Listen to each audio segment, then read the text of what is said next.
But speaking about what's happened in Sambhal and Akhilesh Yadav's speech in Parliament today, he referred to the Places of Worship Act, saying as per this act, nothing can change. The mosque will remain a mosque in Sambhal, which is true. But why is it then that you're seeing all of these surveys happening, all of these cases that are being filed, asking for surveys to happen to find out if it's a mosque or a temple?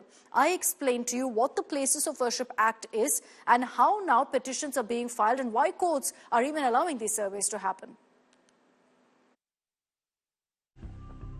With Hindu-Muslim tensions and mosque-temple spats ruling the news cycle, there's a heated debate on judicial rulings on these issues. And at the heart of it is the Places of Worship Act. The Places of Worship Special Provisions Act 1991 was enacted, yes, in 1991, at the peak of the Ram Mandir agitation, and essentially states that the religious character of any place of worship as it existed on August 15, 1947 must be maintained. Here's the most important part of the Act. Section 3 of the Act bars the conversion in full or part of a place of worship of any religious denomination into a place of worship of a different religious denomination, or even a different segment of the same religious denomination. To dump it down for you, essentially, if it's a Muslim place of worship, it can't be converted into a Hindu place of worship.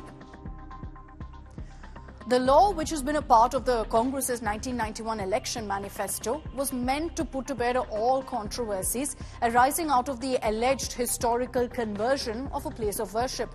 Now, while introducing it in Parliament, the then Home Minister S.B. Chavan had said, and I'm quoting what he said, the enactment of this bill will go a long way in helping restore communal amity and goodwill. But it's important to also note here that the Babri Masjid Ram Janmabhoomi dispute was specifically kept outside its purview, outside this Act's purview, as the dispute was already sub judice when this law was passed.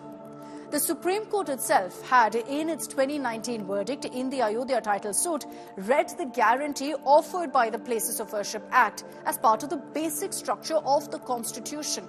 I'll just read out for you the Supreme Court ruling, an important line here. The state has, by enacting the law, enforced a constitutional commitment and operationalized its constitutional obligations to uphold the equality of all religions and secularism, which is a part of the basic structure of the Constitution. So why then are there even petitions being filed seeking conversions of places of worship and surveys and whatnot? That's because of what happened in the Supreme Court in August 2023. The then Chief Justice D.Y. Chandrachud led a bench which permitted a survey to be carried out at the Gyanvapi mosque in Varanasi to examine whether the mosque has been built on a temple. So does that essentially go completely against the Places of Worship Act? Not really, because here's what the ex-CGI said. While noting that there could be no conversion of the place, Chandrachud said the structure's original character, as he put it, could always be determined. This essentially means that an inquiry into what the nature of the place of worship was on August 15, 1947 can be allowed, even if that nature can't be subsequently changed because of the Act. But then, it wasn't just Gyanvapi.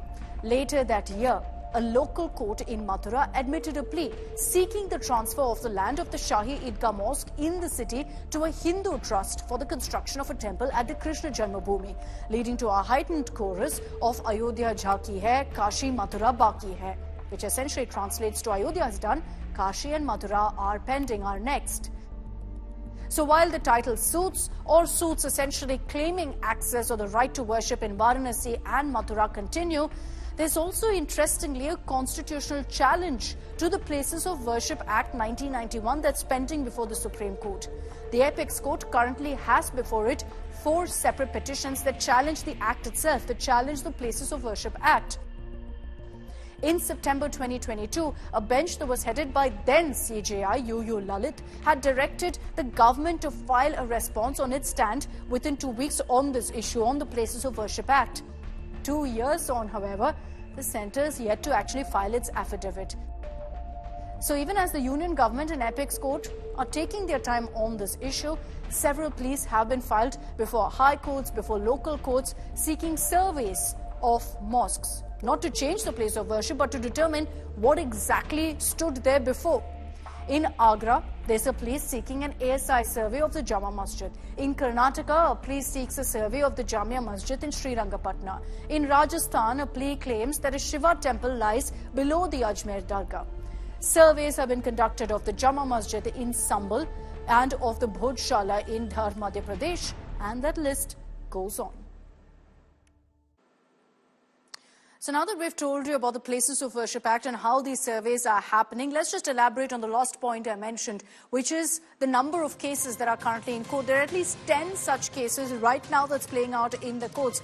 The first one, we're all well aware of what's happening in Sambhal, the Jama Masjid, where you had a lower court that allowed a survey to be conducted, but right now the survey order has been halted by the Supreme Court. The claim made by the Hindu side here is that this masjid has been built over the Sri Harihar temple by Baba.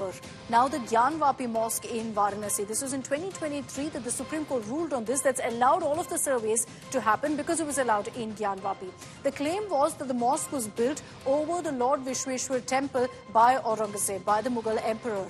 The survey was allowed, but said very clearly, and the court order said very clearly, you can't change anything about the structure, keep the structure intact. Then you have the very, very contentious Shahi Idgah mosque in Mathura. The claim is that this mosque has been built right over the temple that was there for the Krishna Janmabhoomi site. Now, at this point, the hearing is underway in this particular case. The Hindu side says we should rightfully have a temple at the Krishna Janmabhoomi. Then the Ajmer Sharif Dargah in Ajmer dates back to so many centuries ago. The claim is by the Hindu side that this site was originally a Shiva temple. Right now, this particular case hasn't really been taken up by the court. Notices have been issued on the petition, so we'll have to see what the relevant authorities have to say on this. Now, the Qutub Minar, iconic monument in Delhi. There is a structure within the Qutub Minar which is a mosque, and the claim by some petitioners in this particular case is that it's been built with the ruins of Hindu and Jain temples, of about 27 Hindu and Jain temples. In this particular case, the hearing is still underway, and we'll have to see what really emerges, because this is the iconic Qutub Minar we're talking about. In Bhojshala, this is in Madhya Pradesh, you have the Maula Mosque, the Maula Masjid. The claim is that this masjid was built over the Saraswati temple. The survey was actually allowed over this particular mosque. And so at this point, the hearing is underway because the survey is done, the report yet to be taken up by the court. Let's talk about in Uttar Pradesh, another point of dispute. In Badaयूं, you have the Shahi Masjid. Now, the claim is that this was built over a Nilkant Mahadev temple. At this point, it's in courts. The hearing is underway. We don't know yet if the court will allow a survey or not. Now, in Lucknow, too, there's a masjid that's being claimed as having been built over a demolished Hindu structure. Again, a petition has been filed in this regard. The hearing is underway. We don't know yet if a survey will happen. There are so many. Jaunpur in Uttar Pradesh, you have the claim that a mosque here was actually first a temple repurposed as a mosque by the Tughlaq dynasty. Again, in the courts, the hearing is underway. The Sheikh Chishti Dargah in Fatehpur Sikri of Uttar Pradesh. Now, the claim is originally this was a Kamakhya temple. Notices have been issued on the pleas, after which, once you get responses, you'll see the court take up the issue of whether a survey can be conducted. One very important aspect of this, and remember there was a case even filed over the Taj Mahal, claiming this was originally a temple called Tejo Mahalya, a Shiva temple. This was a claim made, petitions were actually filed, both in the lower court and in the Supreme Court, all of which was dismissed. So even the Taj Mahal has been claimed as that to be a temple earlier and for a survey to be conducted. So this is a long list of cases that are underway right now in court, some dismissed, in some cases surveys allowed, in some we still don't know what will happen.